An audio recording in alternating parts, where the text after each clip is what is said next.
ओम शांति।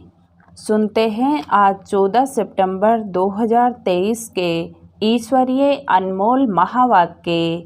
आज मीठे प्यारे शिव बाबा ने कहा, मीठे बच्चे, याद के अभ्यास को सहज बनाने के लिए बाप को कभी बाप के रूप में, कभी टीचर रूप में, तो कभी सतगुरु रूप में याद करो। प्रश्न पूछा बाबा ने, तुम बच्चों को अभी सारे विश्व में कौन सा ढिंढोरा पिटवाना है? उत्तर बताइए।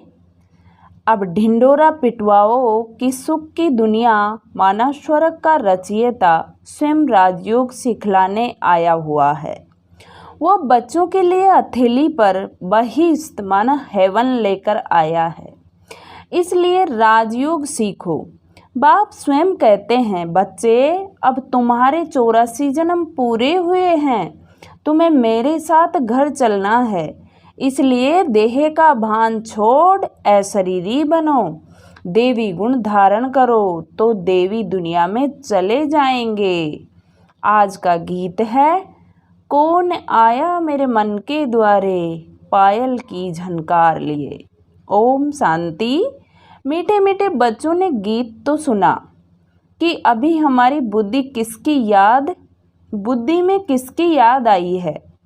सबकी बुद्धि में है कि पतित पावन एक बाप है। अंग्रेजी में उनको लिबरेटर कहते हैं। लिबरेट करते हैं दुख से, दुख हरता सुख करता है। यह कोई मनुष्य व देवता का नाम नहीं है, यह है एक ही पतित पावन बाप की महिमा। पतित पावन सदगति दाता गॉड फादर को कहते हैं। मनुष्य की ये महिमा हो न सके। लक्ष्मी नारायण को, ब्रह्मा विष्णु शंकर को पतित पावन नहीं कह सकते। पतित पावन ऊंचते ऊंच एक ही है। परमपिता परमात्मा ऊंचा उनका नाम भी है, तो ऊंचा उनका ठाव रहने का स्थान भी है। तुमको निश्चय है कि यह हमारा बाबा है। शिव को ही बाबा कहते हैं। शिव है ही निराकार। शिव का चित्र अलग, शंकर का चित्र अलग है। वह शिव बाप शिक्षक सतगुरु है। आज सतगुरुवार है। तुम्हारा तो सतगुरुवार रोज है। सतगुरु रोज तुमको पढ़ाते हैं और वह तुम्हारा बाप भी है। यह तो निश्चय होना चाहिए ना। उनको सर्वव्यापी नहीं कहेंगे, तुम्हारी बुद्धि में है। पतित पावन परमपिता परमात्मा हमको राजयोग सिखलाते हैं। वह ज्ञान का सागर है। यह तो बुद्धि में निश्चय रहना चाहिए ना। यह एक ही बाप है जिसको कोई भी रूप में याद करो, बुद्धि ऊपर निराकार तरफ चली जाती है। कोई आकार व साकार नहीं है।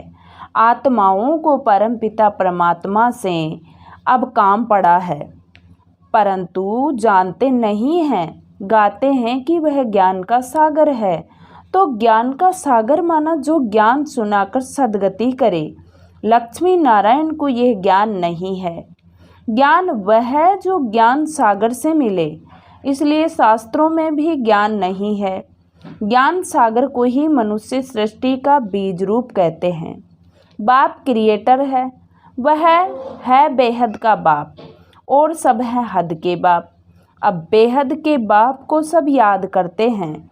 जो बापों का बाप, पतियों का पति और गुरुओं का गुरु है, सब उनको ही याद करते हैं, साधना करते हैं।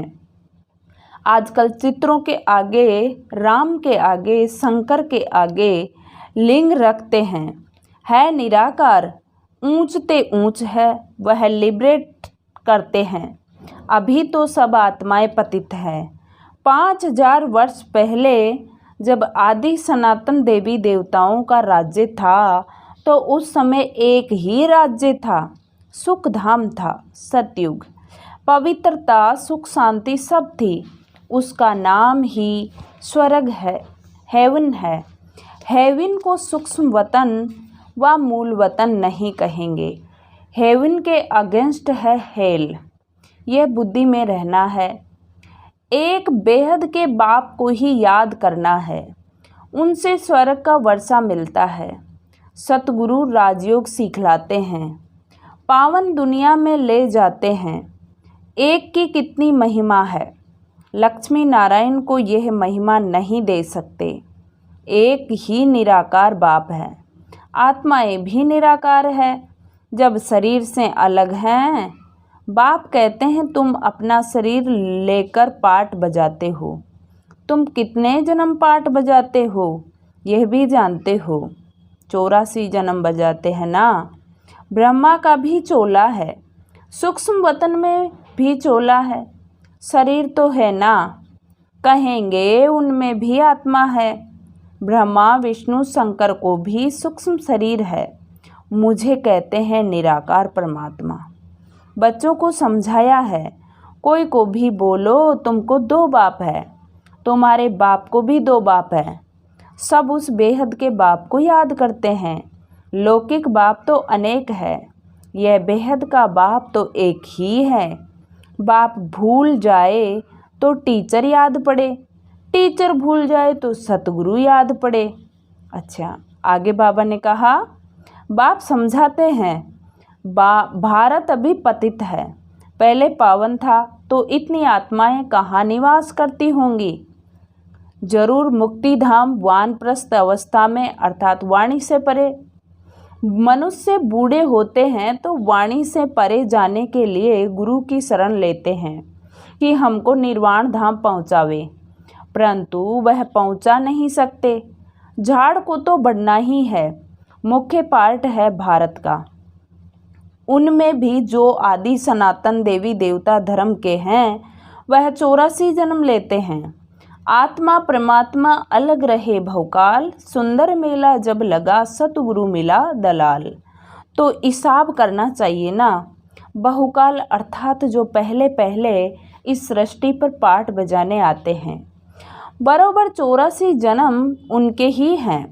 84 का चक्र ही कहते हैं, 84 लाख का चक्र नहीं कहते। तुम बच्चों को 84 का चक्र समझाया गया है, आगे नहीं जानते थे। इनसे पूछेंगे तो इनकी आत्मा भी जानती है ना। 2 आत्माओं का राज भी समझाया गया है। दूसरी आत्मा प्रवेश कर सकती है, अशुद्ध आत्मा का भी प्रवेश हो सकता है, तो परमपिता परमात्मा भी आ सकते हैं। बाकी कहते हैं मैं निराकार न आऊँ तो राजयोग कैसे सिखलाऊँ। मुझे ही ज्ञान सागर कहते हैं। मनुष्य स्वर्ग की स्थापना तो नहीं करेंगे ना। बाप को ही कहा जाता है हेवनली गॉडफादर, बैकुंठ की राजधानी है। एक तो नहीं है ना, श्री कृष्ण है नंबर 1 प्रिंस सतो प्रधान। सतो प्रधान को ही महात्मा कहा जाता है। अकेले को कुमार कुमारी कहा जाता है। कुमारी का मान बहुत होता है। सगाई हो गई फिर भल पवित्र रहते हैं, फिर भी युगल तो हो गए ना। फिर कुमारी का नाम बदल जाता है, फिर माता पिता बन जाते हैं। बच्चा पैदा हुआ तब कहेंगे माता पिता, शादी के बाद समझेंगे ये माता पिता है। अंडरस्टूड है कि संतान भी होगी, फिर उनको कुमार कुमारी नहीं कहेंगे। बाबा ने समझाया, तुम बच्चे जानते हो अभी श्री कृष्णपुरी स्थापन हो रही है। वहाँ एक ही देवी देवता धर्म है, बाकी हर एक धर्म का शास्त्र भी अलग अलग होता है। कहते हैं फलाने का धर्म शास्त्र यह है, हम फलाने धर्म अथवा मठ में जाते हैं। आत्माओं को आकर अपना पाठ बजाना है। कोई से पूछो गुरु नानक फिर कब आएगा, वह तो कह देते ज्योति ज्योत में समाया। तो क्या उनको फिर आना नहीं है? सृष्टि चक्र कैसे रिपीट होगा? गुरु नानक की जब सोल आई तो उनके पिछाड़ी सिख धर्म वाले आते जाते हैं। अभी तो देखो कितने हो गए हैं, फिर भी रिपीट करेंगे ना। बताओ फिर कब आएंगे? तो बता नहीं सकेंगे। तुम कहेंगे यह तो 5000 वर्ष का चक्र है। गुरु नानक को 500 वर्ष हुए, फिर 4500 वर्ष के बाद आकर सिख धर्म स्थापन करेंगे। हम आदि सनातन देवी देवता धर्म स्थापन करते हैं, फिर और भी नंबरवार आकर धर्म स्थापन करेंगे। कोई कोई बच्चे कहते हैं हमारी बुद्धि में इतना नहीं बैठता है। अच्छा, थोड़ी बात तो बैठती है ना। भक्तों का भगवान बाप एक ठहरा। कहा भी जाता है पाप आत्मा पुण्य आत्मा, परमात्मा तो किसको कहा नहीं जाता। ऐसे नहीं आत्मा जाकर परमात्मा बनेगी। जैसे मिसाल देते हैं, बुद्ध बुदा सागर में लीन हो जाएगा, कोई कहेंगे पार निर्वाण गया, जैसे बुद्ध के लिए कहते हैं। कोई फिर कहते हैं ज्योति ज्योत समाया। अब राइट कौन है? पार निर्वाण तो ठीक है, आत्मा भी निराकार है, निराकारी दुनिया में रहती है, सूक्ष्म वतन में है मूवी। वह भी जैसे वहाँ की एक भाषा है जो वहाँ ही समझते हैं, समझकर डायरेक्शन ले आते हैं। यह भी वंडरफुल बात है ना। मूवी, टोकी और साइलेंस। मूवी सूक्ष्म वतन में, टोकी साकार लोक में, साइलेंस परमधाम में। 3 लोक है ना। पहले मूवी के बायोस्कोप भी थे, माना इशारों की दुनिया। फिर उनसे किसको मज़ा नहीं आया तो टोकी कर दिया, माना बोलने वाली। सूक्ष्म वतन में सिर्फ ब्रह्मा विष्णु शंकर है, समझाया जाता है ऊंचते ऊंच है परमपिता परमात्मा। जो साइलेंस वर्ल्ड में रहते हैं, माना ब्रह्मलोक में रहते हैं, हम आत्माएं भी वहाँ रहती हैं। पतित पावन एक ही सतगुरु है, सर्व का सदगति दाता वही है। बाकी भल कोई अपने को गुरु कहलाए, ऋषि कहलाए, महात्मा कहलाए, परंतु है सब भक्त। पावन बनाने वाले को जानते ही नहीं हैं। बाबा कहते हैं परमात्मा सबको कब्र से निकाल ले जाते हैं। देखते भी हो, यह भी महाभारत लड़ाई है। तुम सतयुग के लिए राजयोग सीख रहे हो। विनाश के बाद फिर सतयुग के गेट खुलते हैं। बाप ने समझाया है, इस समय तुम बाप से राजयोग सीखते हो, तुम योग बल से राज्य लेते हो। यह है नॉन वायलेंस। कोई भी यह नहीं जानते कि नॉन वायलेंस किसको कहा जाता है। काम कटारी भी नहीं चलानी है, यह भी हिंसा है। अहिंसा प्रमो धर्म देवी देवता धर्म था। विकारों के कारण ही तुमने आदि मध्य अंत दुख पाया है। वहाँ है ही निर्विकारी दुनिया, जिस कारण आदि मध्य अंत दुख नहीं होता है। वह है अमरलोक, यह है मृत्युलोक। मृत्युलोक में बैठ कथा सुनाते हैं अमरलोक में जाने के लिए। बाप कहते हैं मैं त्रिकालदर्शी हूँ, तुमको भी त्रिकालदर्शी त्रिनेत्री बनाता हूँ, अर्थात तीनों लोकों तीनों कालों को जानने वाले। ये भगवान की महिमा है। तुम बच्चों को आप समान बनाकर साथ ले जाते हैं। ज्ञान सागर के बच्चे तुम भी मास्टर ज्ञान सागर बन जाते हो। बाप कहते हैं मैं मनुष्य सृष्टि का बीज रूप चैतन्य नॉलेजफुल हूँ। हाँ, हम जान सकते हैं कि बीज से ऐसे झाड़ निकलता है, फिर फल निकलता है। अब यह है मनुष्य सृष्टि का झाड़। बाबा कहते हैं मैं इस उल्टे झाड़ के आदि मध्य अंत को, सृष्टि चक्र को जानता हूँ। मनुष्य कहते भी हैं परमात्मा सत्य चैतन्य है, आनंद का सागर है, सुख का सागर है, शांति का सागर है। तो उनसे जरूर वर्षा मिलना चाहिए। तुम मुझ अपने बाप से वर्षा ले रहे हो। तुम 21 जन्मों के लिए पावन बन जाएंगे। मैं एवर पावन हूँ। तुमको तो पार्ट बजाना है। इस समय सिर्फ तुम्हारी चढ़ती कला है। तुम मास्टर ज्ञान सागर बन जाते हो। फिर सतयुग से लेकर तुम्हारी कलाएं कमती होती जाएगी, चढ़कर फिर उतरना ही है। अभी तुम बच्चे बेहद के बाप से बेहद का वर्षा लेते हो, बहुत सर्विस करते हो। बाप है पतित पावन, तुम शिव शक्ति पांडव से न हो। पतित दुनिया को पावन दुनिया बनाने में मदद करते हो। तुमको ही वंदे मातरम कहते हैं, पतित को कभी वंदे मातरम नहीं कहेंगे। बाप आकर शक्ति दल द्वारा गुप्त सर्विस कराते हैं। तुम डबल अहिंसा वाले हो, राज्य लेते हो परंतु कोई हथियार आदि नहीं है, पवित्र रहते हो। वह सब है डबल अहिंसक। एक तो विकार में जाते, काम कटारी से एक दो को दुख देते हैं और फिर आपस में लड़ते झगड़ते भी रहते हैं। आजकल कितने दुख के पहाड़ गिरते हैं। मनुष्यों में क्रोध कितना भारी है।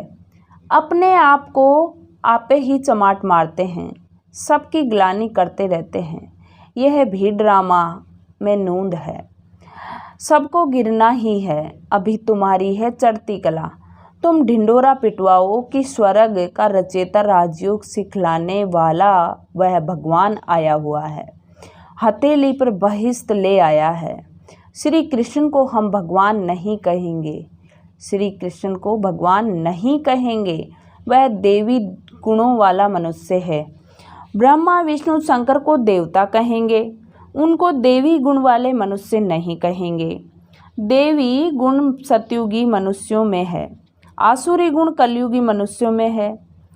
देवी गुणवान और आसुरी गुणवान मनुष्य ही बनते हैं। तो बाप बैठ समझाते हैं, तुम बाप को क्यों भूलते हो?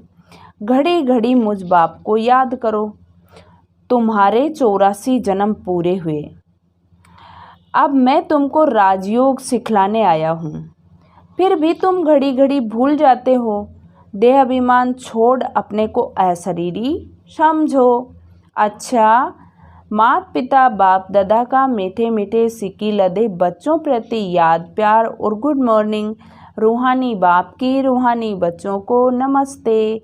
हम रूहानी बच्चों की रूहानी बाप दादा को याद प्यार गुड मॉर्निंग और नमस्ते बाबा नमस्ते, शुक्रिया बाबा शुक्रिया, वाह बाबा वाह। और धारणा के लिए मुख्य सार है, फर्स्ट पॉइंट, बाप समान त्रिकालदर्शी त्रिनेत्री त्रिलोकी नाथ बनना है। बाप की महिमा में स्वयं को मास्टर बनाना है। सेकंड पॉइंट, डबल हिंसक बनना है, किसी भी विकार के वशीभूत हो हिंसा नहीं करनी है। बाप का मददगार बन सबको पावन बनाने की सेवा करनी है। आज मीठे प्यारे बाबा ने बच्चों को वरदान दिया, ज्वाला रूप की याद द्वारा स्वयं को परिवर्तन कर ब्राह्मण से फरिश्ता, फरिश्ता सो देवता भव। ज्वाला रूप की याद द्वारा स्वयं को परिवर्तन कर ब्राह्मण से फरिश्ता, फरिश्ता सो देवता भव। जैसे अग्नि में कोई भी चीज़ डाली जाती है तो नाम रूप गुण सब बदल जाते हैं, ऐसे ही जब बाप याद की लग्न की अग्नि में पड़ते हो तो परिवर्तन हो ही जाते हो। मनुष्य से ब्राह्मण, फिर ब्राह्मण से फरिश्ता, फरिश्ता से देवता बन जाते हो। जैसे कच्ची मिट्टी को सांचे में डालकर आग में डालते हैं तो ईंट बन जाती है, ऐसे ही परिवर्तन हो जाता है। इसलिए याद को ज्वाला रूप कहा जाता है। स्लोगन है, शक्तिशाली आत्मा वह है जो जब चाहे तब शीतल स्वरूप और जब चाहे तब ज्वाला स्वरूप धारण कर ले। शक्तिशाली आत्मा वह है जो जब चाहे शीतल स्वरूप और जब चाहे ज्वाला रूप धारण कर ले। ओम शांति। आज की मुरली से सोमान लेंगे, स्वयं को परिवर्तन करने वाली फरिश्ता सो देवता आत्मा हूँ। मैं स्वयं को परिवर्तन करने वाली फरिश्ता सो देवता आत्मा हूँ। ओम शांति, ओम शांति। शुक्रिया बाबा शुक्रिया।